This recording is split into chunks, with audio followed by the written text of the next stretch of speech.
welcome back, Screamers. We're here to talk about Paul Schrader's Screenplays today.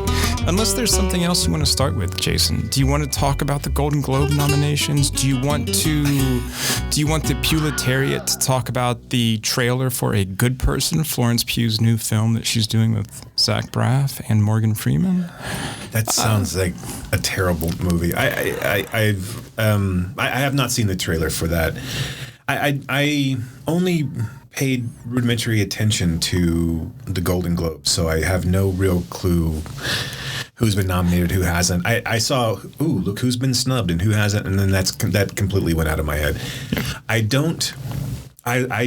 weep and long for the day when we no longer have to go through this exercise.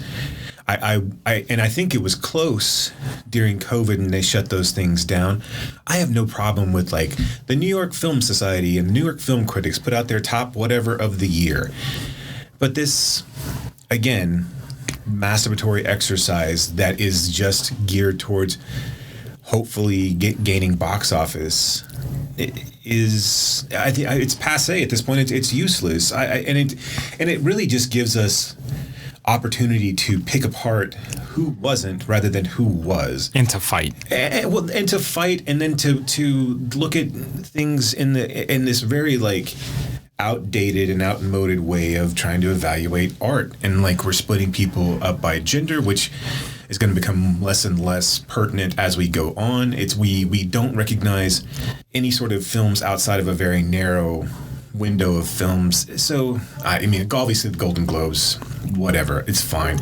The Golden Globes was the only thing that was ever really good about that was the host, and they usually would go against the grain and hire somebody who was actually a comedian that, you know, had a little bit of talent and was a little bit more controversial than the Oscars were, because ever since Seth MacFarlane saying "I saw your boobs" on the Oscars, that was essentially all downhill from there. Which I won't say that I wasn't 100%. There was part of me that enjoyed that, but just because it's kind of it really is a punching up in a way, but also in a punching up in a way where we're also punching down at the same time. Yeah. I don't know. So it was a little. It's obviously icky. So yeah, no, I don't give a shit about the Golden Globes. I don't really care about the Oscars. I do think it's interesting to hear industry people talk, but again, most of the time, then at this point, they're just thinking lawyers and agents and legal people, and they don't give them any sort of time to speak their mind or what have you. And then when they do, people complain about that too. So, you know, whatever.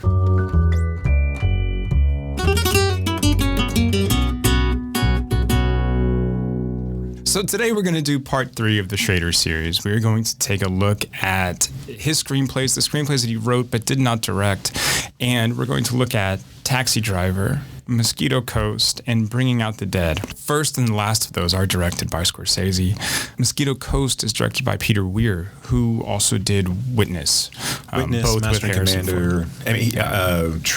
Truman Show. He did Truman Show, right? Yeah, I did Truman Show. And he did some other in his native Australia that were really interesting and really, I think, dealing with a lot of the Aboriginal issues. Is that fair to say? Okay. I think so. Yeah. Why don't you give us a rundown of 1 item 5, Alfano, 448. De Niro.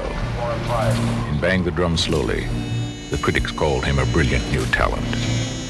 After Mean Streets, they said he was a genius. For his performance in The Godfather Part 2, they gave him the Academy Award. Come on, man. Just get me out of here, all right? Now, Robert De Niro creates a terrifying portrait of life on the edge of madness. Tabby, just forget about this. It's nothing. Taxi Driver, a film by Martin Scorsese. Taxi Driver. Travis Bickle is 26, honorably discharged from the Marines, Vietnam vet. He decides to become a taxi driver to cope with his insomnia and loneliness. He goes to porn theaters and keeps a diary. He's become disgusted with society, with crime, urban decay. He writes about a real rain washing all the scum off the streets. He soon becomes infatuated with Betsy, who works for the presidential campaign of Senator Charles Palantine. Betsy is played by Sybil Shepherd. Travis kind of stalks her and sits outside in his cab outside of campaign headquarters. Eventually, he goes in and asks her out to coffee, and weirdly enough, she says yes. And even more weirdly, it goes well. And she agrees to a second date. Yes, that's true. That's true. Look, after a first date, the only thing you can ask for, well, the only thing maybe you should ask for is a second date. Anyway, so she says yes. The second date, however, does not go so well because Travis is like, hey, we're going to go to the movies, but the kind of movie that he goes to or he takes her to is a porn movie, and she freaks out. I mean, it is educational. It's an experience. No. The film that they actually go see is somewhat of an educational film. It's presented as a documentary. I mean, this Johnson & Johnson study of sex, basically. Right. Okay. It is a lot of writing bodies around it, and it is in a very grotesque theater. And it's yes. But a lot of couples go to these types of movies, Brock. I mean, I don't know what kind of movies you go to, but a lot of couples go to these movies. I see it all the time. Yeah, no, this is usually what I go Look, to, but they're more artsy when I go. She suggested Chris Christopherson music. She should have known what she was getting into. This is fair. But and doesn't she say that he reminds her of Chris Christopherson in just some the way? Song, the song. Okay. Which is like some, he's a conundrum, but also a clown, and he doesn't quite know what to make of it. I mean, he does go to the record store and buy the record for her. I think she's interested. Even though she already has it. I think she says yes because she is in this world of this political academia, basically kind of a white-collar, straight-laced world that she's in that is very singularly focused. Privileged and protected. Right. And I think she sees this... blue collar Joe. Also, she's working for a liberal candidate. I think he's a liberal candidate in this guy. You really never know, but I kind of get the idea that it was. Sybil Shepherd seems like a liberal, and so does Albert Brooks. Yeah, this is true. Yeah. So I think that she sees him as just intriguing, and she also sees herself as someone who can handle herself. So to that extent, because she's running this campaign, at least she's co-running this campaign with Albert Brooks, but most likely I think she's high up, yeah. Right. And so I think she sees that she can handle anything that's coming at her, especially she's in New York. So this guy that comes off the street and is so brash and is so full of, not full of himself, but so confidently, saying, I'm going to ask you out and you're going to say yes, and we're going to go have coffee and pie and we're going to have a great time. And I think she's like, all right, fine, we'll see how this goes, because what's the worst that could possibly happen? And the worst that can possibly happen is that she ends up at a porn theater. Yeah. And then she leaves immediately. I mean, it's not like she knows how to, like you said, she knows how to handle herself. She's curious. She's interested. Maybe there's a bit of slumming going on. For sure. For sure. I mean, in terms of spectacle, like, let me let me take a step down and see what this is all about. Kind of. Right. Yeah. There's definitely that. Yeah, I'm going to see what how the other half lives, and I'm going to see if I can date a bad boy rather than dating Albert Brooks, who's clearly not intriguing or engaging or not attractive, or he's not. Well, he's everything that she sees every day. I mean, he is what surrounds her. Suit, right? Yeah, it's nothing different. It's just it's the same thing over and over. And maybe there's a bit of liberal guilt there with her too. I'm curious now thinking about that. I really like Albert Brooks. I don't love Albert Brooks's movies, but I really like Albert Brooks in this role because he's so funny. The whole idea when you're introduced to him at the campaign office, and he's getting these buttons that are underlined incorrectly. They're supposed to be we underlined are the people, and then the buttons come and it's the underline is under the we, and he's like, we are the people. And so you only hear one side of this conversation, but it's very Albert Brooks-esque. And he's like, let's not fight. We are not going to pay for that. And he actually holds, once this all goes wrong and Bickle actually comes back and tries to convince Betsy to go out with him again, and that he didn't know that she didn't like pornography, and then a confrontation happens, Brooks kind of handles himself decently. He flinches a few times, but he's able to get Bickle out of the office. Obviously, Brooks is, looking to call the police, but he provides a barrier between Betsy and Bickle, and is able to get Bickle out of the office, and really doesn't back down in the way that you would think someone like Brooks would do in that scenario. Right.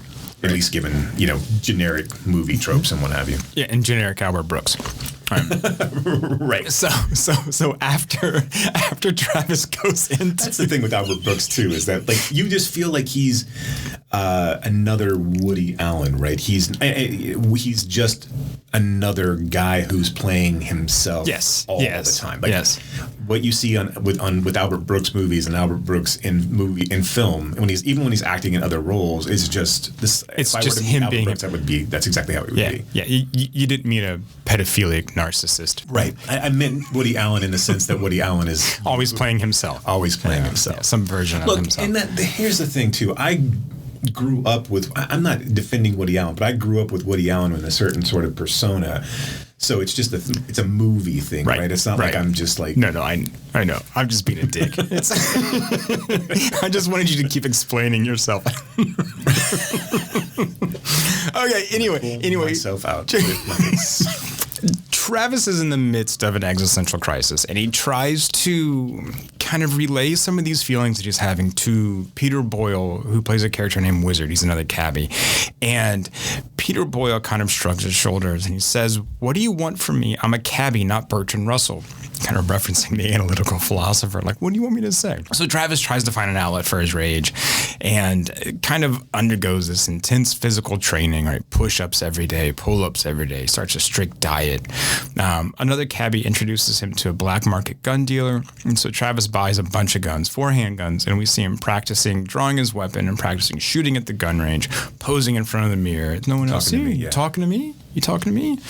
He starts scoping out security at the Palatine rallies, and one night stops a robbery by killing the assailant. During his drives around town, around the city, he constantly runs into a child prostitute played by Jodie Foster. He kind of has these fantasies about trying to save her and can convince her to go back home. So they have breakfast one morning, and he's like, I'll pay for your trip home and all this stuff. Travis cuts his hair into a mohawk, and this, I forget where I read this, but him cutting his hair into a mohawk was suggested by someone who had been in Vietnam and would see these special forces guys who, before they went out on these missions, would shave their hair into mohawks, and they would know to stay away from those guys because they were pretty much ready to kill and die.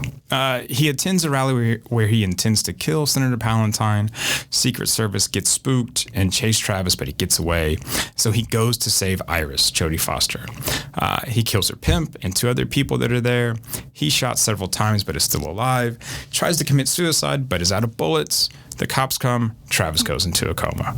And then we get this kind of denouement of Travis is a hero in the press and to Iris's father, who sent him a letter. Travis goes back to work and one night gets Betsy as a fare. They chat. He drops her at home. He declines money for the fare. And she says, maybe I'll see you again sometime. And he drives off. And that's the end. Yeah, a lot to unpack in the one. I don't think this is De Niro. I don't think this is Scorsese's masterpiece. I think that's Raging Bull. But I do think, which also was written by Schrader, I do really, really like this film. As I was watching it, and I hadn't seen it in a few years. It's not one that I go back. For a while, especially when I was younger, and I'm like finding these movies, I went back to it quite often. It seems so much more dangerous today and prescient today than it may have. I know that they're coming out of Vietnam and there's this general trying to find your place in this world. This movie where Scorsese presents him as this anti-hero and where Betsy comes back at the end and is still trying to find the good in him, really, really kind of spooked me in a way that I had not come across when I watched this film before. And so this idea of, this white male character wants to clean the streets of New York City, and he presents himself as, or at least he sees himself as the ideal, right? I mean, I think he sees Betsy as the ideal, and I think then once he can't save Betsy, who has then been corrupted by what you could argue is Albert Brooks's character and, this academic, this liberal, this, I don't hesitate to say, but this Jewish, personality, this whole group of people that has poisoned Betsy's mind, right? And then so he takes a step back and finds Iris, who is a young doppelganger of Sybil Shepherd, essentially. She looks very, very similar. The way that they wear their hair is similar. She's much more innocent. She's this corn-fed girl who's found herself in a bad situation. But Bickle and her she's playful with him. He doesn't have to be intellectual with her. He doesn't have to do anything other than just be kind of a father figure to her. Then he kind of gloms onto I can't save Betsy from this world and this filth that I see outside my cab every single day. And so I will find Iris and I'll save her, and that'll be my hero moment. I think it's very telling. A lot. There is a racist streak to Bickle throughout this movie. When he first goes into the diner where the cabbies meet up, there's these other African American gentlemen that are there that are dressed of the 70s. They're dressed nicely and they're just eyeballing him, and he can't really make eye contact, but he sees them and is kind of intimidated by them. He doesn't really speak to the other black cabbie at the beginning. Now, once he's become a hero and he's become the focal point, he's a little bit more open and free in that environment. So he does speak to, I forget the black cabbie's name, but that interaction's a little bit more loose. But also when the script was made, the Harvey Keitel character was a black pimp, and so there's this through line of Travis just being this really a piece of shit, and he's painted in this movie as an anti-hero. And so the thought that I had when I was watching this is that, again, and I kind of characterized all of these movies as how would they have been different had Schrader actually directed them versus just writing them. And I think Schrader would have made this more of an infliction type character. I think Bickle, even after his heroic stance, would have still become off this pathetic. I do think that Betsy coming back and kind of saving him is a very Bresson pickpocket level and very American Gigolo. And you'll see this if you see it in Raging Bull, which I know we're not necessarily talking about, but you see it in Raging Bull. You'll see it in the other movies that we are talking about today, where a kind of virginal blonde white woman character will come and save the put upon, loser, if you will. I mean, to a certain extent. But I think this would have had a darker angle where Bickle would have been seen as more of a tragic figure and more of someone to loathe rather than to I don't necessarily emulate, but also we're given a huge reprieve from all of the ugliness. He's about to assassinate a future president, essentially. Right. And we are given you're given the lines and the lines people remember. Are you talking to me? His dialogues that are by himself that really are just a man's kind of descent into madness that we really shouldn't be like. That shouldn't be the lunchbox, right? That shouldn't be what we're taking away from this. Right. And so I think to an extent, I kept going back to is I think Scorsese is too good of a filmmaker to make these movies. And I also think that Scorsese has a love affair with the anti-hero where he makes them compelling, so much so that he makes them into not only anti-heroes, but heroes. So if you look at someone like Henry Hill, you look at someone like Jordan Belfort, those guys, at the end of the day, you're watching those movies and they're horrifically compelling. You are engaged by them and you're not outraged by the things that they're doing, which you absolutely should be. And so that love of making these people, I don't know. Like I said, it just seems like a much more dangerous film to me to watch than it did in when I was in the late 80s, early 90s watching this by myself. Yeah, this idea of the ending, where the ending is something more akin to American Gigolo or a Bresson type ending. I mean, this was 76. And American Gigolo would be, 6 years later? Yeah. you see Schrader working through this kind of man in his room, or I mean, the metaphor he went with here was sort of man in his own iron coffin, being, the taxi cab and his own experience living in his car for a few weeks after a breakup with a living girlfriend, and being alone, but yet being surrounded, by everyone. I mean, Travis, 6 months from the end of that, is going to be dead. I mean, he's in jail. Yeah, but I think he's out to. I don't think he cares if he lives. He wanted to finish off at that, after he shot the bodyguard in the head. I mean, he turns the gun to himself, and it's empty. I think in a different scenario, the cops would have shot him anyway. Potentially, yeah. I definitely think the cops would have ended his life. I think another flip side of that is that he becomes empowered by the press clippings, right? Because he clips out the press clipping that says that he gets out of jail. Yeah. It's not even about Bets. It's not even about Iris anymore. No. It is about him, hero taxi cab driver, getting out of the hospital. So he's now clearly enamored and vindicated and justified in his own mind of what he's done. And the when he kills the convenience store robber, right, and shoots him in the face, and that's a young black male who's also then robbing something, and so this idea that he still sees everything in these black and white terms, and these good versus evil terms, and he clearly sees himself on the side of right. It's very possible that he will continue down this path of vigilantism and end up dead by someone else's hands or his own.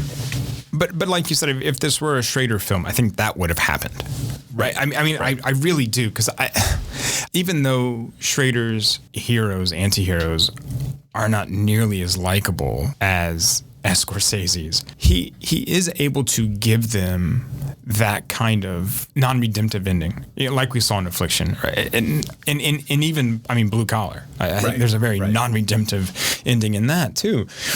And like this guy, Henry Hill doesn't deserve a redemptive ending either, but this guy even more so does not deserve.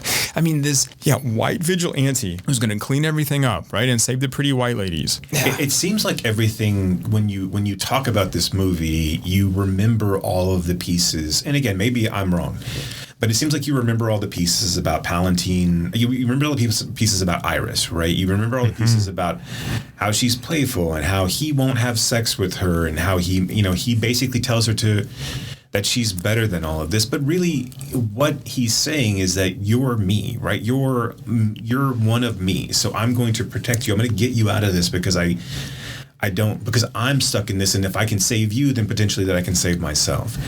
And you forget all of the because once he gets rejected by Betsy, he becomes very openly hostile to Palantine in his campaign. And he'd met Palantine earlier in a taxi cab and was kind of gushing over him, and he really didn't have anything to say to him, and the intellectuality was only one-sided in that case, and Palantine was just, basically over his head. They didn't really talk about anything. He just asked him a question, and Bickle had no answer for it, right? It wasn't even something he was interested in.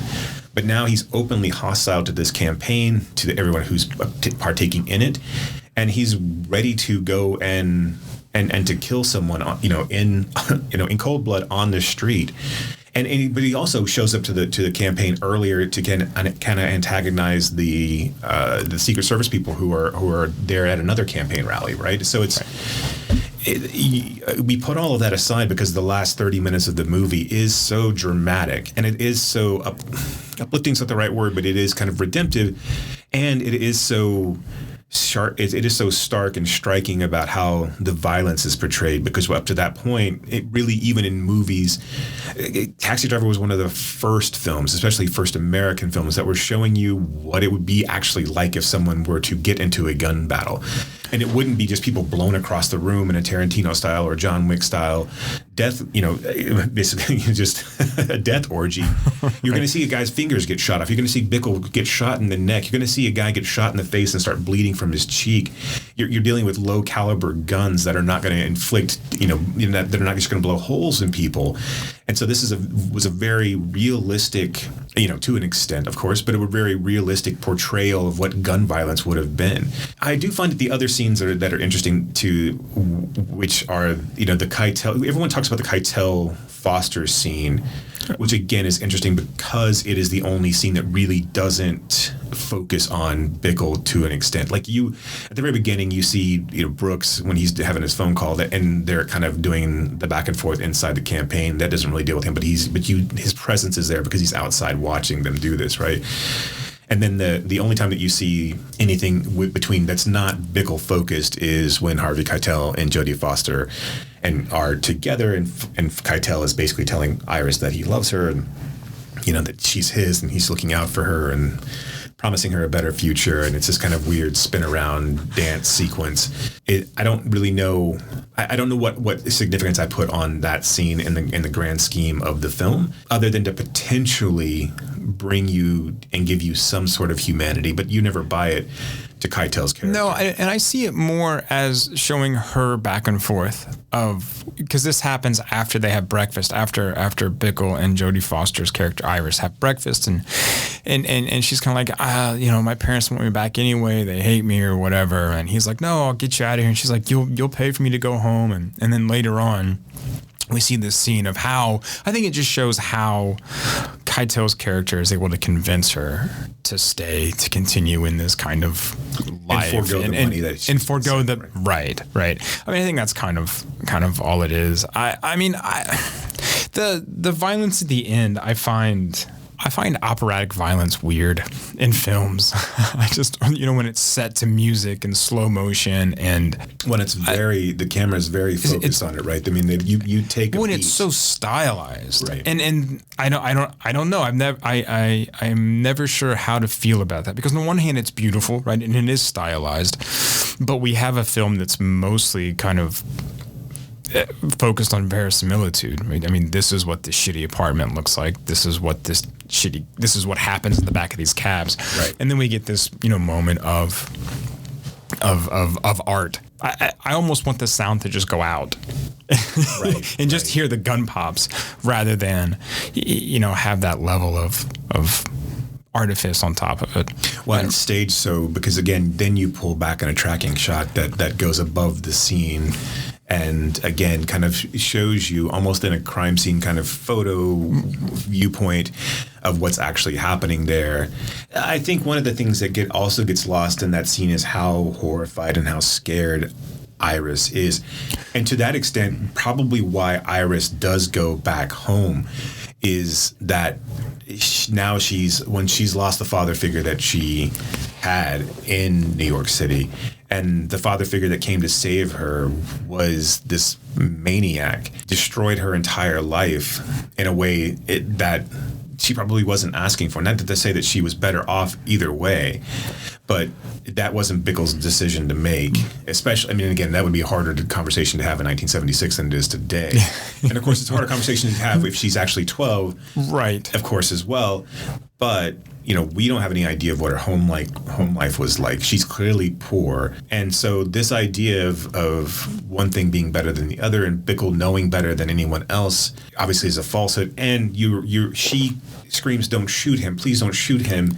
and then can't even look up because she's horrified that she's going to be killed. And even it's really interesting how that last piece is shot, because Bickle has the gun on the slider and he can't get it out to turn it on himself, and he seems like he wants to either reload it and it won't work, and he starts to then lose enough blood where he just kind of passes out and then goes into the coma once the cops are there. Yeah, I'm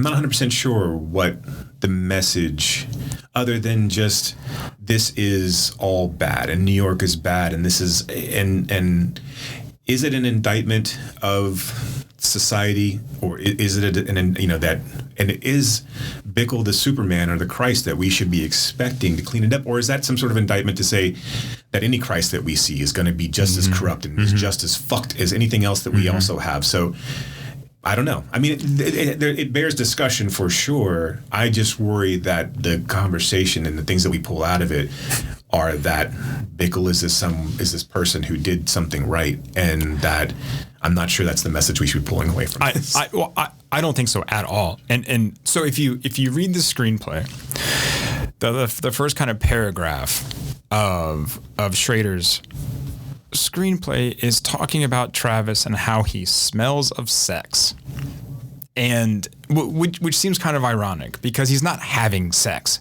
at all. Yeah, this seems and he's almost an incel.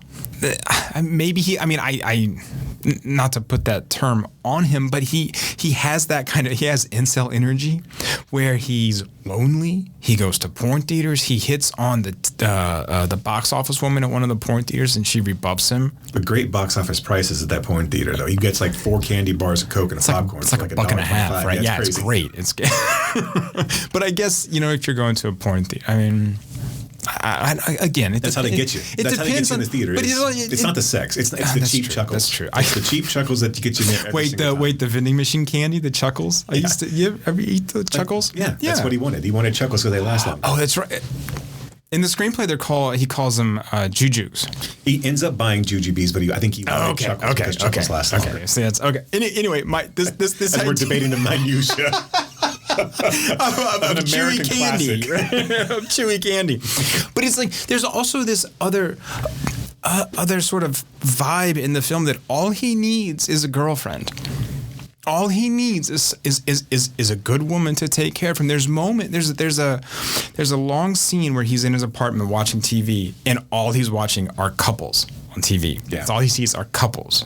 So there is this message that he just needs someone to take care of him. He just needs love. We all just need love. Yeah, But I don't know what to do with that. There's this, if he could just find someone to sleep with, right, and someone who would love him and take care of him, he'd be okay. Right. And he wouldn't. But this idea, I think this is probably a byproduct of watching this in 2022 as well, of having the sort of information of what some of these incels do in the name of not getting what they want, what some of these or they deserve, they think they deserve, right? But also some of the things that people do in the name of protecting children. I mean, Travis might as well be the Pizzagate guy. Right, yeah, this is QAnon at this point, right? Right. And I think that even back then, again, Schrader directs this. I think there's a non-redemptive arc here, right? Scorsese's too good, makes these anti-heroes too kind of attractive, too charismatic. And then we end up in this, Bickle becoming a hero. Yeah, well, and I wonder. And a white savior. Again, obviously I think ultimately Scorsese is a better technical filmmaker than Schrader is. I do think that Scorsese falls in love with his anti-heroes. So I do think I think Scorsese falls in love with himself. Sure. On the screen. And I mean, it's hard to, again, societally speaking, we're always more attracted to the villains than we are the heroes. They always have the more interesting stories, right? Whenever you're dealing with a comic book movie, the best comic book movies are always the ones that have the more intriguing villain, because the milquetoast superhero is always lackluster. That story sucks, really. There's never really any sort of good... We don't care about the guy who wants to only fight for truth, justice, and the American way. Well, who is that? Who in real life? There's no. I mean, like in any superhero movie too. Who is that? Who's the person who wants to fight for truth? I mean, yeah. Yeah, I mean, they're all assholes anyway. Sorry. Sure. So, I mean, again, if you put this up against someone like Jordan Belfort, which I know is like the most despicable, not the most despicable, but he's a despicable hero of a Scorsese film. And I don't think Scorsese intends to make Jordan Belfort come off as a desirable human being, someone to emulate, someone to be. But ultimately, when you look at that story, and again, it may be 100% true, and granted, I know it's fictionalized, but where he ends up, where he's just a motivational speaker in a shitty sales pitch type job. But that's not seen. I mean, this guy should be behind bars, right, for a really, really long time. You see what you don't see there, what you don't see in Wolf of Wall Street, and what you see in some place even like Boiler Room, which is based on the same type of high pitched selling. I think it was even based on a Belfort memoir. is that you see Giovanni Ribisi ruining someone's life in that movie. And I'm definitely not arguing that Boiler Room is as good as Wolf of Wall Street. I enjoyed Boiler Room for what it is. But you never see that, right? You only see him fuck up his own life. You never see the people that he scams, or the millions of people and the millions of dollars that he scams, that his business scams out and ruins people's lives. You get the through line of that, well, I know what to do with their money better than they do. And in this case, in Taxi Driver's case, is that I know better than Jodie Foster for her life. I know better than Betsy. I can save her from this world and we can live this happily ever after life because I am male and I know better, and I am the way and the truth, and these other people don't know. Yes, and again, I mean they're Christ-like characters, right? Right. It's not. No, it was just funny. In their own mind, right? I just like that. Yeah. I am the way and the truth. I am Travis Bickle. I find screenplays interesting in that when I read them, all I do is bitch about the language. Because it's a screenplay, and I understand that like screenplays are not meant to indulge in maybe some of the type of language that I would typically indulge in. But it just kind of drives me crazy. And to think about this in terms of a real kind of collaboration between Schrader the screenplay or the script writer, and Scorsese the director, and what Schrader is, I would say, what suggesting in the screenplay, and then what Scorsese is able to bring out through his auteur vision. I find those kind of seeing that collaboration in that way really, I don't want to say eye-opening, but it was just really compelling, I think, this time to sort of look at the script at the same time as I'm watching the film. No, I agree.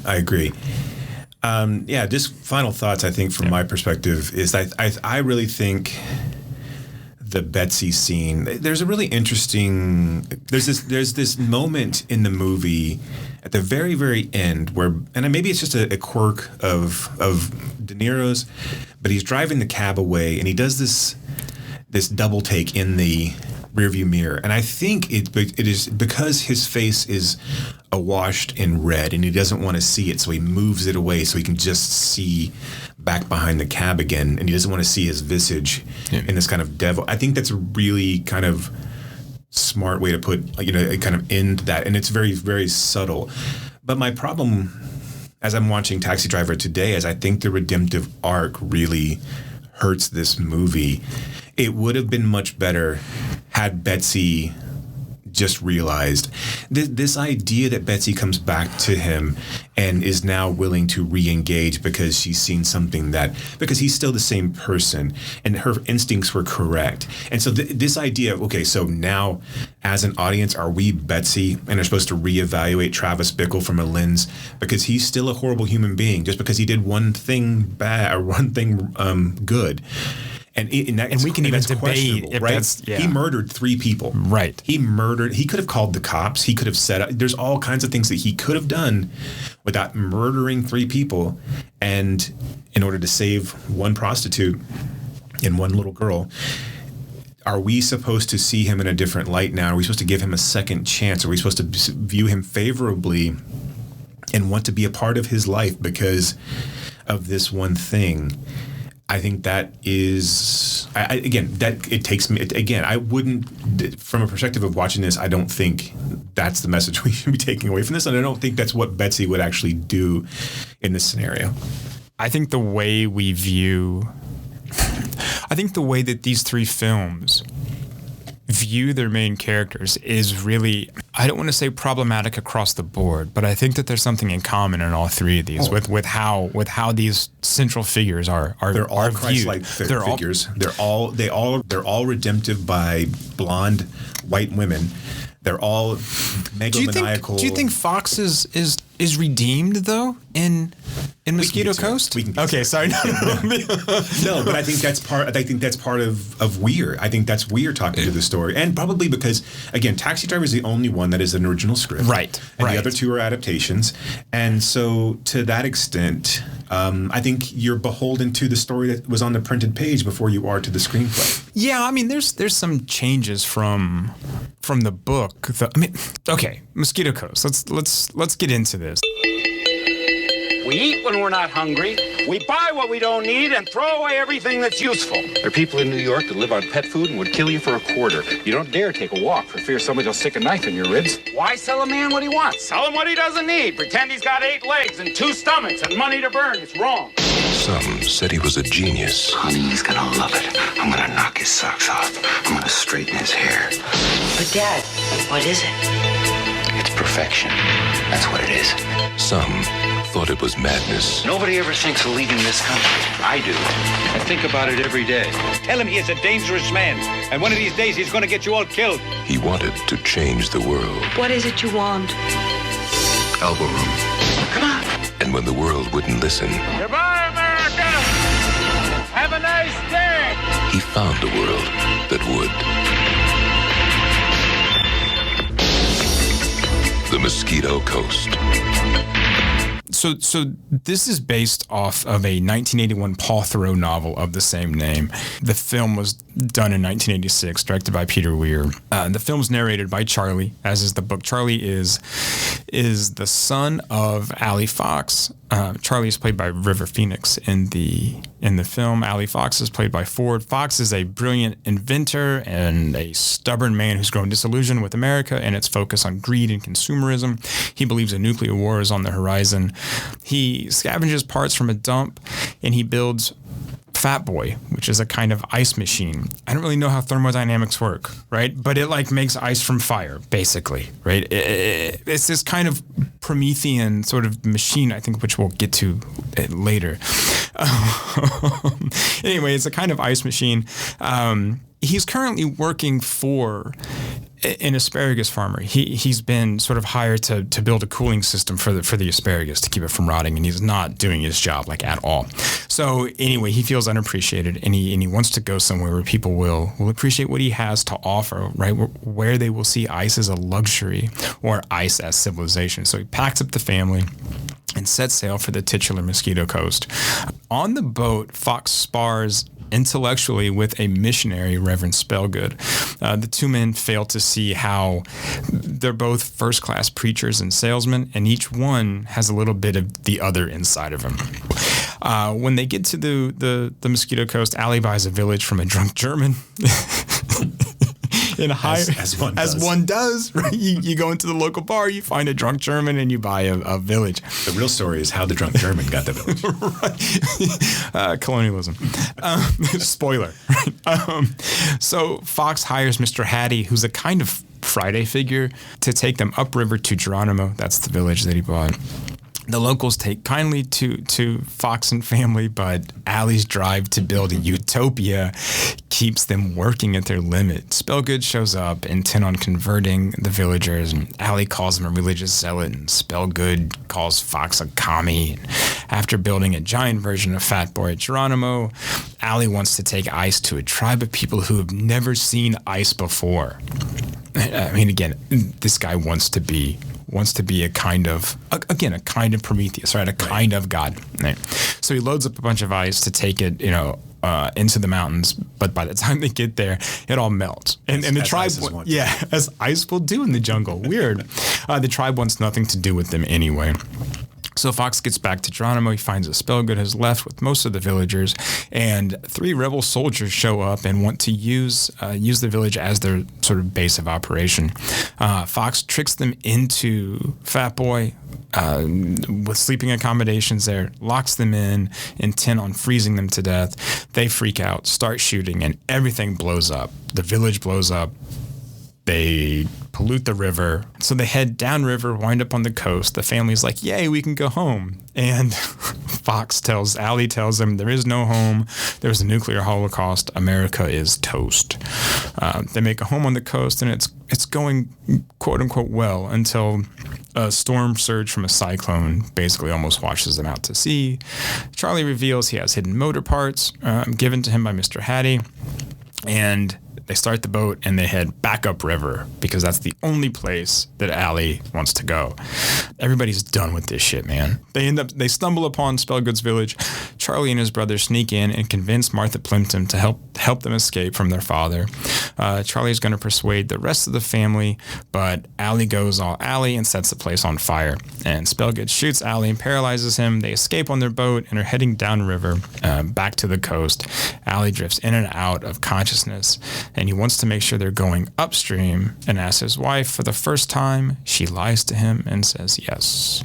Played by Helen Mirren. Another megalomaniac, Christ-like figure, but in a different way. Have you read this novel? I have not. I was trying to find my copy. It's been like 15 plus years since I've read it. One of the things that as I'm watching this, one of the things that I kind of went back to was the Harrison Ford's character. The reason he's so compelling, or the reason the character of Fox is so compelling, is because of the acting, not because of the character. There's like no character there. It's an archetype. It's a stereotype. That's it. It's so thin. And I remember it being thin in the novel. And maybe that's intentional. Maybe that's intentional of just saying like, look, here's your kind of, I don't know, average, crazy, regular, like white dude who thinks he can do whatever the fuck he wants and can tell everyone else that this is what they should do. And he's charismatic enough, as Harrison Ford is, to get everyone to sort of follow along, or at least those in his sort of immediate orbit. For a while, right? Until it becomes fucking dangerous and, people start to die. Well, yeah, this idea of genius, but it's mostly in your own mind, because if you can't translate it and if you can't explain why it's necessary, then really what use is it? And then this idea of genius coupled with the constant desire to be recognized.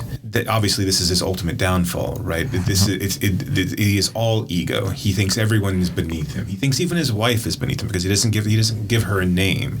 He calls her mother, which is very Mike Pence-esque. But I mean, also many moons before we knew about Mike Pence, it is very demeaning. Now he obviously has his children call him father. They call her mother as well. But he owns the power in this family, and requires the only people that really truly admire him are the people who are his children, and basically because he's been the only one who's been telling them that I'm a genius and I'm right and everyone else is an idiot and I'm going to save you. I'm going to save you from all of this technology and all of this influence and all of this poison that's coming into your minds. We're going to rid ourselves of this country that is in a downward spiral, where it's just consumerism and we're not buying things that are American made. There's a whole piece at the very beginning of the movie where he's looking for rubber tubing, and the rubber tubing's made in Japan, and Jason Alexander, who's working in the hardware store, is getting very upset because the only thing that they have is tubing that's made in Japan. And of course, Harrison Ford finds this horrifically offensive for some reason. Harrison Ford, again, another racist person in this movie. He sees these, all of the African-American characters in this film as less than. Even the ones he sees, the migrant workers, he envies them in the sense that they have simplistic lifestyles and that they shouldn't want for anything. All they want for is just, a few pennies here so they can live this life in this land of opportunity, but he would trade it. But in reality, they were stupid to come from where they were. He has some imagined nobility, because when Phoenix mentions what the local people call the migrant house, it is a racist term, and Harrison Ford, Ali Fox basically says, I don't want to ever hear you call that again. But that's just nobility based on his own self-worth. It's not really about worth on, he understands what's acceptable and what's demeaning, but it has nothing to mean. It's just a phrase. It's semantics. He still demeans them. He's just not willing to use a terminology that actually is that everyone else is using. Same vernacular. Yeah, and this is the thing that he doesn't. I mean, he's a kind of white man who exists like at this very moment. Anyway, he doesn't. Well, again, another film that's very prescient today. Right. Like this movie is very scary because this is very much. I mean, again, and we've had this conversation, not we, you and me, but like we've always had this conversation as a society of where America is going downhill, and it was better, many, many moons ago, and we need to get back to those values that we had, and it's all bullshit. It's complete bullshit. I mean, when people say like, oh, it's not like it was in the 50s or 60s, like, oh, you mean like segregated? Is that what you mean? Right. But I do think there are some, look, you have to read between the lines, and you have to be sort of smarter than the character to not, take everything that he's saying at face value. But there is some, I think, reasonable points to take away in regards to technology and the reliance on technology, over-reliance on technology, or the way that we utilize these tools. What he doesn't seem to understand is that he is just like the people he's railing against. Right? So the people preaching technology, he's just like them. Right? I mean, what does he do with this like tribe of people or this village that he buys? The first thing he does is builds this giant fucking ice machine, which they didn't need, and didn't want. And they're like, oh, cool, there's snow. It's like a novelty, but they didn't need it. But here he is introducing technology into this village, right? That didn't ask for it. He's just like the missionaries, the religious. He's just preaching a different kind of religion, and his whole thing about like his is and just as self-serving as theirs. Exactly. I mean, he is proselytizing in just a different way than the revenues. Maybe he's not preaching, the word of God, but he is preaching his own word as a kind of God, right? In this idea of consumerism, capitalism, whatever it is that he's against there's a moment where he says to the people in the village who are working in the fields, right, get a good night's sleep, increase your productivity. And he's serious. He is sincere. And this is not in a Marxist way. And so he just doesn't understand that he is just as bad as everything that he stands against. Well, the whole story is told by an unreliable narrator. Correct. Right? I mean, so Charlie sees his father for who he wants to see his father as, and who his father wants to be seen as throughout the first 3/4 of this film. It only starts to fall apart when I think Charlie realizes, and as we as an audience realizes, that the ills of society and the ills of America and these perceived shortcomings were never really what the problem were, and they would follow him wherever he went. So this idea that we're given that Ali Fox left Harvard to get an education, or that he is this brilliant inventor that no one has really realized his genius, you also get people in the town that are asking, well, if your dad's an inventor, why aren't you guys rich? Or if your dad's a genius, why aren't you guys rich? Why isn't he more well respected? I mean, so there's a side to this story that Ali Fox is a boob. I mean, like right. he may have some sort of mechanical skill, and he may have this skill to be able to create certain things, and he certainly can be charismatic. But the people he's charismatic to are people who have never seen that sort of type of charisma and have already been. Well, he's a bully. I mean, he's a bully. Right. It's that thing where you're when you are going to someone who's hungry and you offer them a sandwich and you say, oh, but I also have to tell you the story over here before I give you the sandwich. That all comes in play, right? I mean, so he goes to people that are clearly enthralled and want something from him, and that will see him. They will take the Amway salesman because they need the Tupperware that comes along with it, right? Yeah. And his kids just buy into it because they need to believe that their father, who is their vision of Ubermensch, I mean, like it has to be the perfect man. Otherwise, what else are they going to do? This is one character that doesn't seem to really have any humanity. So if I think of all of Schrader's characters, well, he kills without recourse. I mean, without any sort of, not recourse. He kills without remorse. Right. But there's just nothing. There's no humanity in this character, like at all.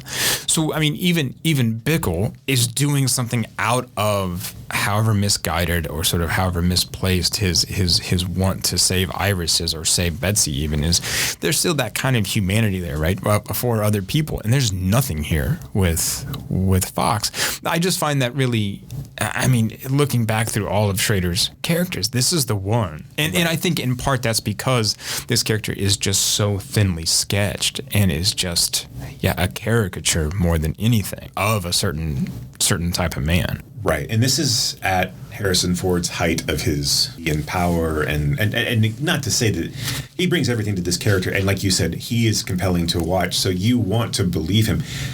And you have someone like Mirren who's also compelling to watch, who then believes him as well, until it becomes a danger to her kids, right. and also once you start to lose the full threat, because I mean, I think she sees the value in it as well. When she leaves the home to go to the Mosquito Coast, she turns around and sees a sink full of dishes, and she's like, "Yeah, let's get the fuck out of here. What are we doing? Like, let's go live in a jungle somewhere where we can just be us, and it's just us." And that sounds fucking awesome. I think it sounds terrible. Well, we wouldn't get to do this, so that's it's a non-starter for me. But I also I think this film, I think the acting is so good across the board, and I think the directing is so good. But Mirren has nothing to do. I mean, the little that she does, she's great. But I think it's kind of like a smoke and mirror sort of movie where, like, I think Weir is great, and I think Ford is great, and I think that carries a lot of what's sort of missing. And she really doesn't provide any sort of redemptive arc because she has no agency of her own, right? I mean, at least Betsy and Mary at the end, and when we're bringing out the dead, have their own characters, right? Helen Mirren is just there to prop up this wounded, weak man. Yeah. The only time she does something different is at the end, right? When he's dying, when it's clear that he's going to die like any moment. She lies, which is a kind of small kindness, I think, in her eyes. But that's the only time she has agency. Right. Yeah, this is probably the one that I liked the least. I remember seeing this when it came out as well. And I remember thinking that was a very bizarre movie. I mean, it like I said, it's well acted. It is a pretty film to watch. Yeah. But I don't necessarily know why I would go back to it again. No, I think Ford. I think Ford's Alley Fox is an interesting character study for kind of, I think, our present day and what a kind of megalomaniac white man of certain privilege is out there. Look, I mean, this is what hubris wrought, right? I mean, that idea that you said earlier about ego and all of that driving this. I think it's an interesting sort of look at our current times. But one slice of this is that really the film still allows you to believe in Fox's vision, really up until he starts to try to kill the invaders. And even in the invader scene, you almost see it as justifiable because he doesn't have guns, and societal's ills or man's ills and the evil of that men do will always find the good that are the people that are trying to do good and trying to build this innocent society. It's not really until the very last 15 minutes when he sets the church on fire that you realize there was no need for that. They were just stealing gas for their boat. There was no need to set a church on fire. That really was him playing into this communist trope that they were blaming on him, and that, again, it really had no. I need to read the book because it really had no. It was not in line with any of his previous, his values that he espoused, right? I mean, it really had nothing to do with, yes, he hated the church and he hated that mentality and obviously this opium for the masses kind of bullshit that he clearly thinks is going on. But there was no reason to harm another human being and to potentially put people in danger just because he was leaving that scenario. Right. He wasn't going to stay there and take part in that. We don't really get to see his descent into madness in the film. I mean, because by that time that happens, then he immediately gets shot, and then he goes in, and you almost get a redemptive piece there where his kids and his family are like, well, they obviously feel bad that he's dying, and so they give him some grace in that moment. Right. But in reality, he shouldn't have been afforded that grace. Right. He did something horrific that was completely unfounded, and. So it's a weird. Even the voiceover, even Phoenix's voiceover, what he's saying doesn't quite match up with what we see either, right? He talks more about the kind of listen to it again, but I mean, he talks about sort of like him like losing his grip, but we don't really see it until that moment, and so. Have you seen any of the series? I have not. I tried. Is it not good? I didn't enjoy it. I think it's an interest. Well, I think it has potential. I like the idea of living in this environment. Yeah. But ultimately, for a series, you're going to have to flip into his madness, or you're going to have to completely put it on a different slant, right? You're going to have to be where he's truly trying to build this lost type society, this Swiss Family Robinson type society, and then always fighting off bad guys. But he would never then be the piece of shit that he clearly is in the book and in the movie. Right. And did I watch the whole first season or most of it? Did I get to the end? I don't know. Justin Theroux brings something different to this role. He's more sinister or can be. I think he can be more sinister than Harrison Ford. So there is an added element to that performance that I like already. And I'm kind of a Justin Theroux fanboy, I think, anyway. So, I mean, he's got a nice beard, tattoos. He's got the BDE, he's right? Like, Jesus Christ, his dog's amazing. But I don't know that I'm going to make it through the entire series. Well, you either play it two ways, right? Where he is who he says and who he thinks he is, or there is this won't he flip into Marlon Brando in The Island of Dr. Moreau kind of right. So I mean, like, I don't know. It's not an interesting avenue to sit through 6 seasons on, right? I mean, maybe if it has a quick arch. I think I heard that it was kind of like compared to a Breaking Bad or an Ozarks type of role. But I think drug trade plays better with those than it does in a utopian society. Right. So, I don't know. Tell us about Bringing Out the Dead. Thursday started out with a bang. Heat, humidity, moonlight, all the elements in place for a long weekend. I was good at my job. There were periods when my hands moved with the speed and skill beyond me. How long have you been doing this? 5 years. Wow, you must have seen some things, huh? But in the last year, I'd started to lose that control. I've been seeing the ghosts. You ever notice people who see things are always crazy? I just needed a few slow nights, followed by a couple of days off. Help others and you help yourself. That was my motto. I understood how crazy it was to think this way. Then something good will happen. Everything just glows. To the greatest job in the world. Because I didn't write up a thing. You didn't write up a thing for it? I didn't write up a thing for it. So, all right, Bringing Out the Dead. I was going to, and then I was just like, he can do it. Sorry. Fucking do something in this podcast. Yeah, I know. Anything. I don't care what it is. Just do something. Man, bring something to the table. One of us has to be the water carrier, and one of us has to be the pretty face. And I'm sorry. You can't do both. I can't do both. Touche. Bringing Out the Dead, we are riding along with Frank Pierce, Nicolas Cage. He is an EMT in New York City, working the night shift. He has a variety of different partners that he partners up with throughout I think a 3-day period in New York City, where he has just recently lost one of his patients who's haunting him, and he's trying to find redemption in these final 3 days. He comes across Mary Brooke, who her father is having an episode. They take her to the hospital, or they take her father to the hospital, which is like this hellscape hospital in the middle of New York. Probably Hell's Kitchen, I think, is where they're at.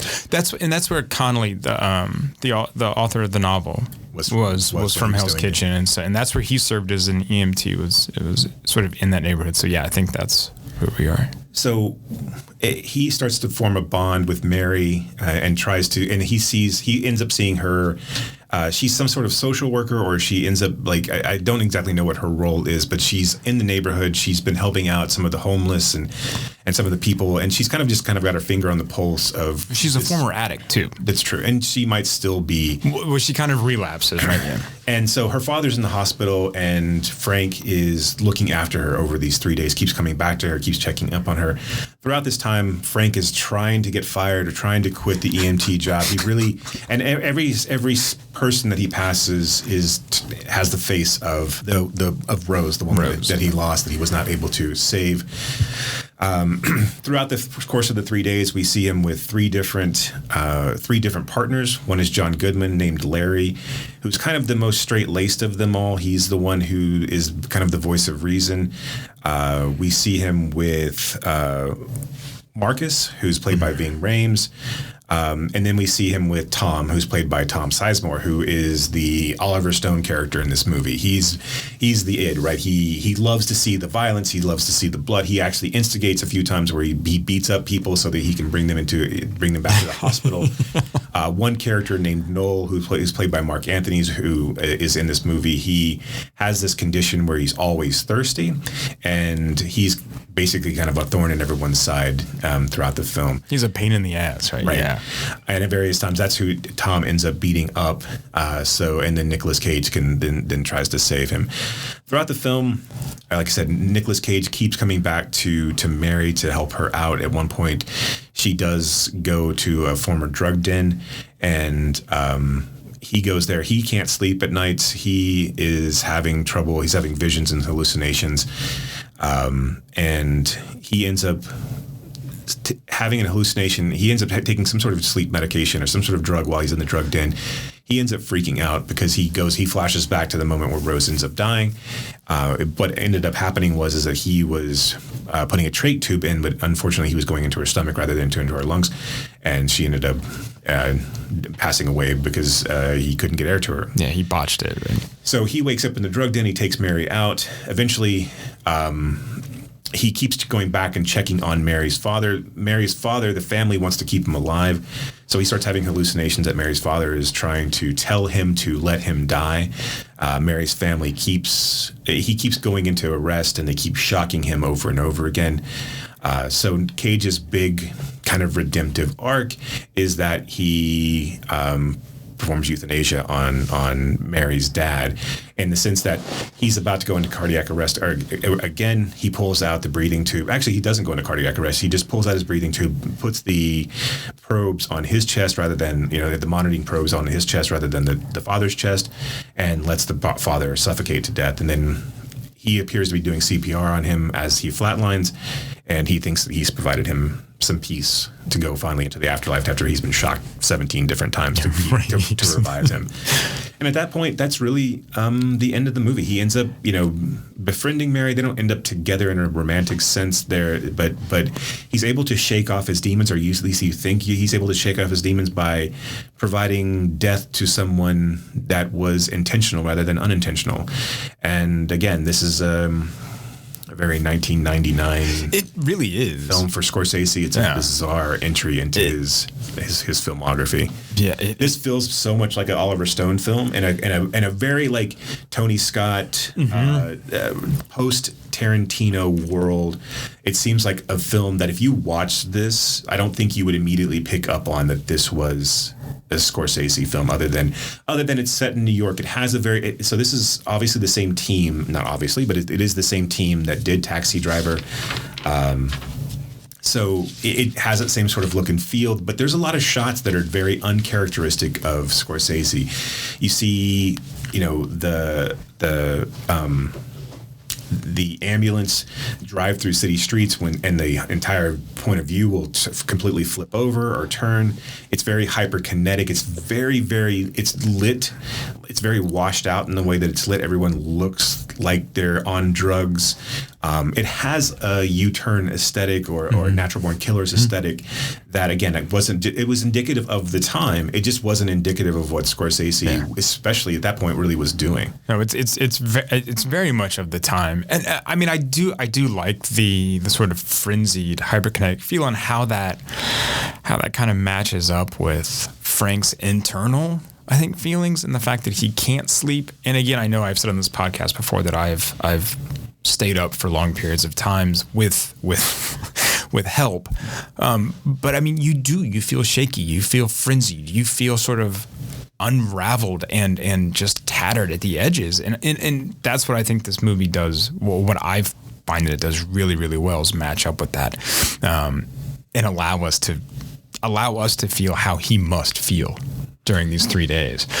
Everything is such. If you're taking it from a Travis Bickle's stance of like, well, he didn't clean anything up in 1976 if we going on to 1999, but it all has a feeling of hopelessness and desperation, and that this world that they're in really is just Band-Aids on gaping wounds that will never ever heal, and all they're trying to do is stave off the inevitability of death. And it's a depressing movie. I mean, it's hard to like watch. I mean, and again, I think like some of the hyperkinetic editing and lighting, I don't know, it kind of undercuts a little bit of that, like in a sense, because it makes it too MTV, like it makes it too music video, where I think if it had been the same sort of aesthetic, the same sort of colorization that Taxi Driver had, with the steam off the street and not necessarily, it wasn't neon, but it was, they were like very vibrant, but kind of like weirdly vibrant and dull at the same time colorization. Sure. That whereas this one has like you're underneath an investigation light, interrogation light the entire time. There was a sort of natural grittiness to Taxi Driver where there's almost like a faux grittiness in Bringing Out the Dead. Yeah, that cleared it all up, didn't it? But I mean, I think so. It's like a stylized kind of. Had you introduced an animated section into this film, you'd be like, you wouldn't even blinked, right? You wouldn't have blinked. Right. You would have been just like, oh yeah, that's something that I would expected to have happened here. I wonder if this was part of a play for levity, where maybe Scorsese's like, Jesus, this is fucking dark. Here, let's try to do something to make it not so. Because I think you can compare this film to Fight Club, which came out in the same year, and Fight Club is way too jokey, right? And so, I mean, if you compare these two, this one, I mean, Bringing Out the Dead is so much more serious and so much more kind of like you said, these putting Band-Aids on gaping wounds, where Fight Club is like, we got gaping wounds, but fuck your khakis. And so I think, but comparatively, right, this is the better, I think, more serious film, which kind of seems weird with all of that other stuff going on. Yeah, no, I definitely think this movie, out of all of the three, knows what it's trying to say best. There's no redemption arc for any of these characters. The next day after this movie's over, they're gonna wake up in this world. Yeah. Nothing will have changed. I mean, the only redemption is he falls asleep. Right. He can now rest and put Rose behind him, but he's still an EMT. He's still facing all of the horrors that he sees on and occupational burnout too, right? And all of the annoyances that he sees. They have this recurring drunk person that who stinks, defecates himself, and they have to, and then they're always being called out to him, and no one wants to go and see him, and it's this idea of that. And again, it's a brilliant device of us, pushing aside the people we don't want to pay attention to, and that we become immune to a certain extent, and we step over on the street on our way to buy a pack of smokes or whatever. Right. I don't smoke anymore, but right. but yeah, I mean, that's a given that when you buy cigarettes, you literally have to step over someone to buy them. Otherwise, what's the nicotine? Where are you going? Yeah, and what kind of shop are you going into to buy cigarettes? You're buying packs at a time. What are you buying? Fucking Dunhill somewhere in a fancy joint? Right? No, we're going to the bodega down the street. Right. What's the cheap? What do you have? Kent's? Fine. Right. Paul Mall tapes to a Virginia Slim. That's all I got to say. Can I tell you a story about cigarettes and 40 ounce? So this was back in the day. I don't know how old I was. Brock was in a boy band called back in the day. Called 40 ounces and a pack of smokes. Yeah. So I must have been like, I don't know, 17 probably. And I was at a party in a not great neighborhood, and I went to the liquor store with this guy, and he said, when we go in, don't talk to anybody. And I said, okay, that's fine. I was the only white guy in the store, and my buddy was not a white guy, but he said if I was with him, it was fine. So we're in there, we're kind of waiting in line, and this guy goes up to the counter, to the plexiglass, and he tells the attendant, he tells the worker, he's like, give me a pack of what I am and a 40 of what I'm packing. And the guy behind the register goes, bet, turns around, grabs a pack of Cool cigarettes and a 40 ounce of Colt 45. And I was like, I will never be that cool. No. Ever. So anyway, there's story time with Brock. Yeah. That should be in the movie. That should be in a movie somewhere. That's a good line. Right? Yeah. That's too good to be wasted. That was good. Yeah. But that's the kind of places I used to go to buy smokes. It's places you couldn't actually talk. Yes. Just like yes. You're just mimicking smoking. No. My friend got everything, and I just stood there like an idiot. And that's why you smoked Virginia Slims. I would end up in so many places like that where I would tell friends, like, do not let me pass out in this house, because I didn't know how. We'd go to parties, we'd have to step over blood from a fight that just happened to get inside. Sure. Yeah, different times. On a different note, I like the idea that there used to be cigarettes for ladies, but there were female cigarettes. All right, marketed towards women. Right. Yeah. You come a long way, baby. Smoke it up. Smoke it up. Get some lung cancer. They're smaller for feminine hands. Right. And they taste good for feminine lungs. I just like the idea of like this really like burly, brawny man, the guy that, basically kind of the Marlboro man smoking Virginia Slims when he wants to feel pretty. Like he takes a bubble bath and he's smoking Virginia Slims. Like, I've been out on the ranch all day, and sometimes I just want a little me time. I put on Johnny Mathis. And I smoked some Virginia Slims. What? This movie comes out when Cage and Arquette were actually married to one another, which I forget, and I always forget that actually was a thing. And I find it, I find anybody married to Nicolas Cage, that is a scenario I can't understand, really. And not that he's a bad human being or I don't have any idea, but I mean, I just figure he's a lot. That's just a lot to take on. Right. Also, I figure the Arquette family is probably a lot to take on as well, just in general. But so actually, you would think they'd cancel each other out. They get along pretty well. Right. This was how soon after this? This was how long after Leaving Las Vegas? Leaving Las Vegas would have been in 96, right? Yeah. So he's coming off of his Oscar nomination. I mean, Oscar win. Yeah, Oscar win. So this is at the height of the Nicolas Cage era, especially for like serious movies where people are taking him seriously and putting him in serious. And this is right on the cusp of his action hero time, essentially. Yeah, because Arquette's this is an apex of her career as well. I mean, she's about to do Medium. She's going to be in Tony Scott's True Romance. So I mean, she's killing it. I mean, she's coming off of Nightmare on Elm Street like 4, but I mean, really, she's coming out and coming into her own and like really Stigmata's just around the corner. I think Stigmata's the same year. Actually. Yeah, it is. Stigmata's not a good movie, but but I've seen it. No. Yes, as have I. And well, she did Lost Highway 97. I forget she's in Lost Highway. Yeah. She was in Flirting with Disaster in 96. Brilliant. That's so good. Movie. If you haven't seen Flirting with Disaster, again, turn our podcast off and go watch it. Because, I mean, who needs to listen to us anyway? Right. Please listen. Please, for God's sakes, listen.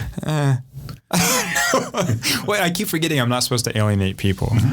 I mean, I just told a story about 40s and cigarettes. I'm sure people are like, this is why I turn in, buddy.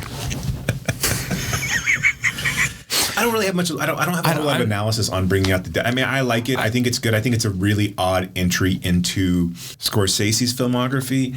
It kind of fits in with what Schrader has done in the past, and I can see Schrader taking this on as an interesting for-hire piece of work. Yeah. I mean, I think Schrader rode around with some New York EMTs for a few days to get a feel for it. I don't know how much of the hyperkinetic energy is actually on the page. None of it. I mean, that's the other thing is that so much of what's on the screen is not on the page at all.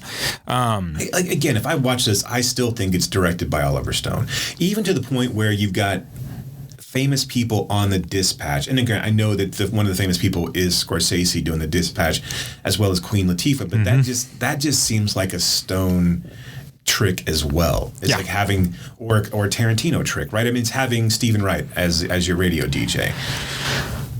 It just seems like there was they were making a certain type of movie. And you know how when you're in in kindergarten, or if you're in an after school daycare program, and they've got the big bucket of musical instruments, and you can pick the maraca or the tambourine or the triangle or the sticks with the grooves on them. I don't know what that's called. The groove stick. I know it. Yeah, I know what you mean. I don't know what it's called either. It just feels like that's how movies in the 90s were made, especially rated R movies. Like, we need to get the teens in here. We need to get the. It just feels. Hello, young people. It just feels like there was I'm going to take a little bit from A. I'm going to take some from. I'm going to get my groove stick, my tambourine, and my maracas, and I'm going to throw this all together, and then I'm going to put my plot around it, and that's going to be my 1990s movie. Yeah. I mean, that's again this thing with with screenplays and scripts that it's. I mean, Schrader suggests things on the page, but it's really just Frank and Larry stand beside slumped in his wheelchair. Fellow drunks welcome their comrade from plastic chairs.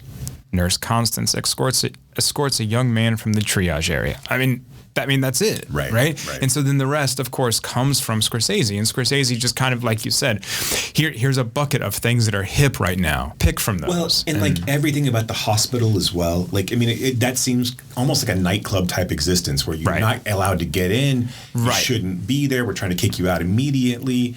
Right. And you've got a really cool bouncer cop at the beginning of takes sunglasses off. But think back to when COVID was at its height and hospitals turning people away. I mean, so there is this kind of. These things do exist. But I mean, I don't know that the cool bouncer cop guy, right? Or the ER nurse lecturing people, which is funny.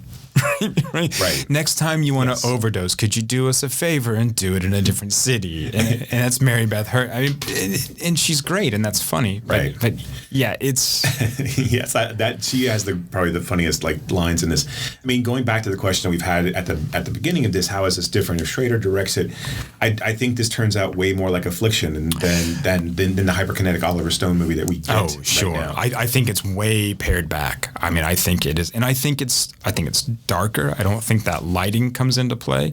I don't think so either. And I think there's more of that deadpan. I think Cage, well, maybe it's not Cage, but I think whoever plays Frank is deadpan, is more of that Oscar Isaac kind of presence in this film. Yeah, I think all of the visual flair is gone. I think the camera movement is gone. I think the trick. Transitions are all gone. I don't think any of that makes it to the screen. Yeah, I mean, I didn't like the kind of cartoonishness of it. I don't think it ages well. No, I think it was good then. Good. I think it fit then. I don't think it ages well because again, it's so garish and glaring that it takes you out. If you're not immersed in movies of that particular time, I think it takes you out of it a little bit. Where I really liked this when it came out, and I thought it was woefully underseen and I don't know, it was just kind of ignored. And now looking back on it, I can kind of see. I mean, it's not the best. It's not really the best Scorsese that there is. So I can understand it not really kind of making its way up into the consciousness anymore. But not to say that I don't like it. It's just. It's definitely one of his lesser films. Yeah. Cool. That was Bringing Out the Dead. You should still watch it though. If you haven't seen it, it's worth watching as an exercise. It is so again, a time capsule of the actors of the time as well. Now, I know Nicolas Cage has come, obviously he's resurrected his career to a certain extent, but of the time when all these actors were at their height, it made sense why Goodman and Rames and Sizemore. It made sense why Sizemore's in this, because Sizemore probably would have taken. I mean, Sizemore was never an A-lister necessarily. I mean, he was pretty popular. He was never an A-lister. The action is the juice. But Ving Rhames at this particular point in time wouldn't have had his choice. I mean, I think these guys are taking this role to work with Scorsese, and it makes sense that. Why they are all in there. Now is the time on Why Does the Wilhelm Scream, where we do Recommend It If You Like, America's #1 movie matchmaking game. If you like those, you might like these. There you go. Okay. How does that turn out? If I, Y, L, T, Y. Okay, anyway, so for Taxi Driver, I have Miss 45. Abel Ferrara. 1981. Yeah. Abel Ferrara, starring Zoe Lund, who died at 37. I didn't know that. Oh yeah. She was a model. She was an actress. She was also an open advocate of heroin use.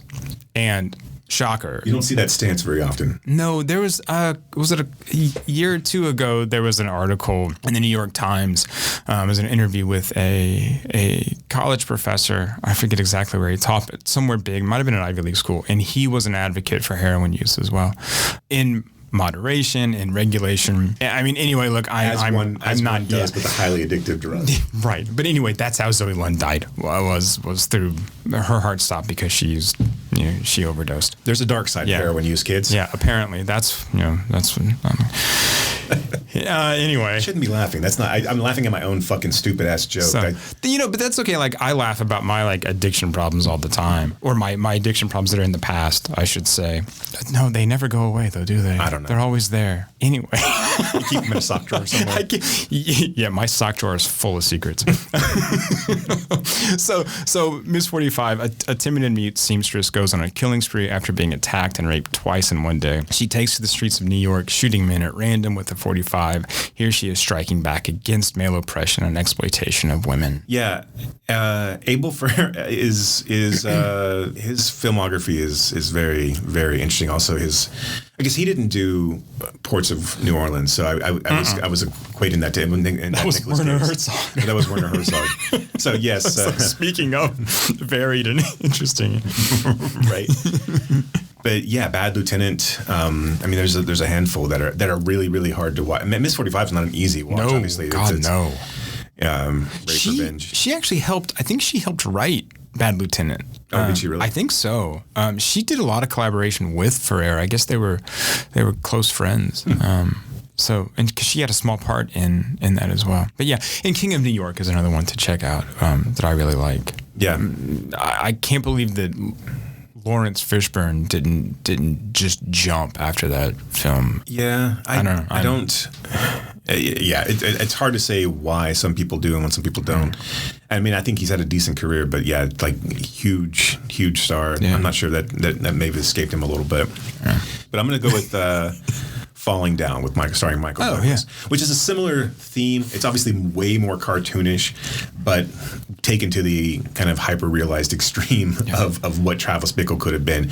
Michael Douglas plays this fired executive, or really kind of just a workaday worker who's lying to his wife and about him having a job. So he's been going out every single day, and he goes out in LA one day, and basically everything starts to go wrong. He has this very kind of white bread, buzz cut, stoic, not stoic necessarily, but just like kind of staunch ideal of how things should be.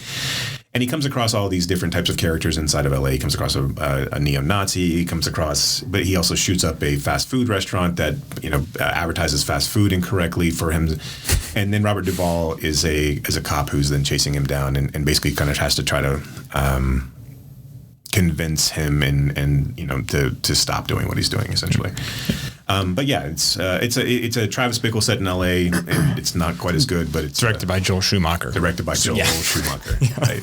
So do with that what you will.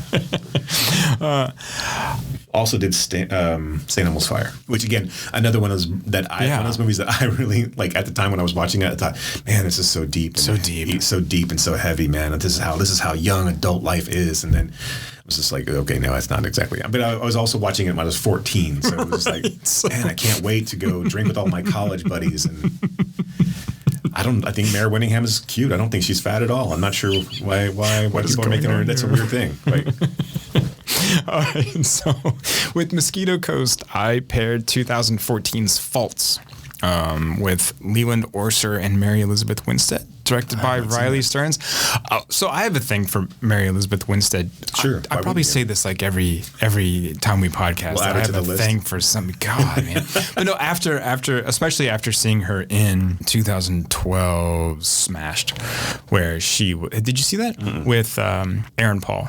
Anyway, so she was really good in that. But this is Orser plays a cult deprogrammer, and he's hired by a couple whose daughter, Winstead, is under the influence of this cult. And the film largely takes place in a motel room. It's got a nice twist. Riley Stearns did The Art of Self-Defense. Oh, yeah. And with Jesse, what's his face? Yeah. And what else? Eisenberg. The new film Duel, also with Aaron Paul and Karen Gillan. Oh yeah, Doctor Who and the girl from Guardians of the Galaxy. There you go. The blue one. Yes, exactly. The blue one from that show about hero comic book people. All right, it's good. So my Mosquito Coast RIYL is 1988's Running on Empty, starring Judd Hirsch and River Phoenix. It is also about the eldest son of a fugitive who's in this fugitive family who's always on the run, basically coming to terms with his father and also just trying to find a life of his own. Which, how the fuck do we not talk about the motherfucking line of "I think about you when I go to the bathroom"? Like, there was a whole thing last episode when I whispered "I think about you when I pee," which is weird for me to misremember that line, but that, I swear to God, that's how I thought that line went. I remember you when I think about you when I pee. And I also remember her telling him that in the jungle, not on the boat. I don't know. This is how I had it in my head. Do you have a girlfriend? I can be your girlfriend. I can be your girlfriend if you want. I think about you when I go to the bathroom. She is someone who I think is still amazing in anything that she pops up in. Yes. She's so good in Beautiful Girls, which I know we just need to dedicate an episode to Beautiful Girls. We should. Maybe we could do like a live watch along. Separately. No, she's great, and the way she delivers those lines in Mosquito Coast is and like woefully underused. That is a character that pops up and just pops, and then you just don't see her again. And she's like her and Phoenix would start a romance. After that, of course they were both babies, but right. Yes, she's very, very underappreciated. And I'm always surprised she didn't get bigger or do more or better things, I guess, than she did. I mean, she was on SVU or something for like a minute. Or yeah, as a guest. She had a couple episode arc on that, I think, or at least one episode. So did Melissa Joan Hart. She had a really sexy SVU where she ended up being raped by one of her students, but her student said that she seduced her, and it ended up being he had a sex addiction, but she got pregnant, and then she had an abortion, but she was Catholic, and her husband couldn't believe that she had an abortion because they had been trying to have a baby. It was a very, very involved SVU. That sounds convoluted, not like SVU at all. These are their stories. Fuck off. Okay, anyway, my RIYL for Bringing Out the Dead is Drugstore Cowboy. 1989, directed by Gus Van Sant, Matt Dillon, and Kelly Lynch. A cameo by William S. Burroughs. Yeah. Speaking of heroin, in 1971, Matt Dillon leads a gang of nomadic addicts. That should be a band's name, Nomadic Addicts. They roam across the Pacific Northwest, robbing pharmacies and hospitals to get their fix. And there's also a hat. My recommended, if you like, for Bringing Out the Dead. What year is it? Mine is 1997's U-Turn by Oliver Stone. Yeah. Which, and this is a kind of, I don't know if it's a controversial pick. I know a lot of people don't like this movie, but it stars Sean Penn and Jennifer Lopez, Jon Voight, at the height of Jon Voight returning to prominence after Heat. But basically, it is a very Tarantino / Oliver Stone Natural Born Killers film. Sean Penn plays this degenerate gambler, tennis player who stumbles into this Las Vegas town. He's on the run from the mafia, is trying to collect debts, and basically he wanders into this bizarro town where everything that can go wrong goes wrong. It is like this movie to a T. If you like Bringing Out the Dead, I think you will like U-Turn in the sense that it is just in your face, and it is very MTV, and it is populated with people who were big in the late 1990s. Yeah, very much of its time. Looking back on those movies, I have not watched U-Turn in a good long while. Probably. I don't necessarily know why I would go back to it, other than just out of curiosity's sake. I did try to watch Natural Born Killers a while back. That is not a movie for me anymore. Look, I really liked the soundtrack. I liked how the soundtrack intercut clips of because I thought that was a cool thing to do, intercut, dialogue from the movie into the soundtrack. I liked that aesthetic that they were, but it is all style over substance. And it's unfortunate that was not that Rodney Dangerfield is a huge movie star or by any sense or stretch of the imagination. It's a shame that's what his last role was so ugly like that. And it's really not. I do find Harrelson and Juliette Lewis watchable. I like their interactions with one another. But once they get to the prison and it's Tommy Lee Jones and Tom Sizemore, and it is all just so loud and so in your face, and it's again just I don't know. I don't have a good word for it. I thought that was perfect. Actually, yeah. I thought that was perfect. Yeah. So check out those films if you like the three that we talked about today. You might like those other three. Yeah. I mean, look, Schrader had a style, right? I mean, he had a thing that he liked to talk about tortured men who get saved by blonde women. I mean, through and through and through and through. That's the, you see that watching all these movies back to back to back to back to back. You get that. You definitely get the vision of what he. I don't think that he gets the props that he probably deserves, in that sense that I don't think he's as good of a technical director as Scorsese. I mean, so the works that he has with Scorsese, which are Taxi Driver, Raging Bull, Last Temptation, and Bringing Out the Dead, those are all technically, you can throughout Bringing Out the Dead, but all of those films are technical masterpieces, or at least what they were able to do with their budgets and how they were filmed. And Raging Bull is so impressive in how it's shot. But again, and to that one, LaMotta does come off at the end of that one as kind of a pathetic character. He's left without a family, right? He is left trying to mend a relationship with Pesci, his brother Joey, right. But he's dating a stripper, a nightclub stripper, and his family. He has no connection with his family whatsoever. He's washed up, and he's living in a shitty little apartment when he was on top of the world. That one speaks, but again, that was obviously a lot of LaMotta's autobiography, or at least and so, but it makes sense why Schrader wrote that. And what's interesting about that one, I know we didn't talk about it, but what's interesting about that one is that the character of Joey is not really in LaMotta's book. He went to find LaMotta in, I guess it was Arizona or someplace, and he ended up finding two LaMottas, and that's how he knew that he had a brother, because the brother wasn't in the book. It was just one of his friends. And so that was the angle in his story, was this, this battle between two men, and what one was trying to prop one up and had given up everything for of himself to prop up his brother. And Pesci is so good in that. That everyone's great in that.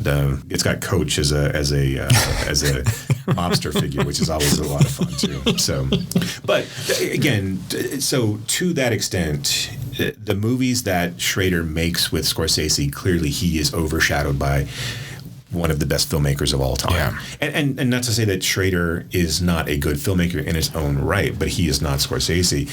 Just from a technical perspective, I think his masterpiece is First Reformed. I think it's surprising that he's did that so late in his career and that it all was building up to that.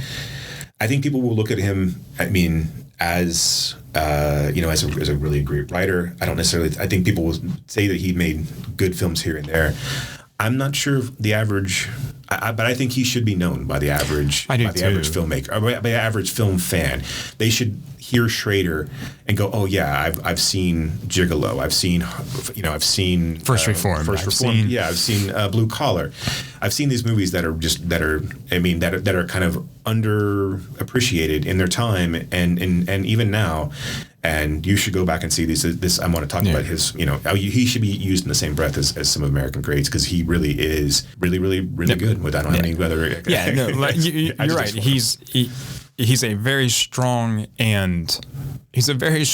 filmmaker. He is an auteur. We will be talking about Master Gardener when it finally comes out, when we're finally able to see it.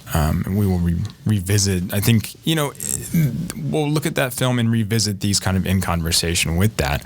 I'm really interested to see what he does with that. Yeah, I am as well because I want to see. I do think Card Counter is a much lesser film than First Reformed.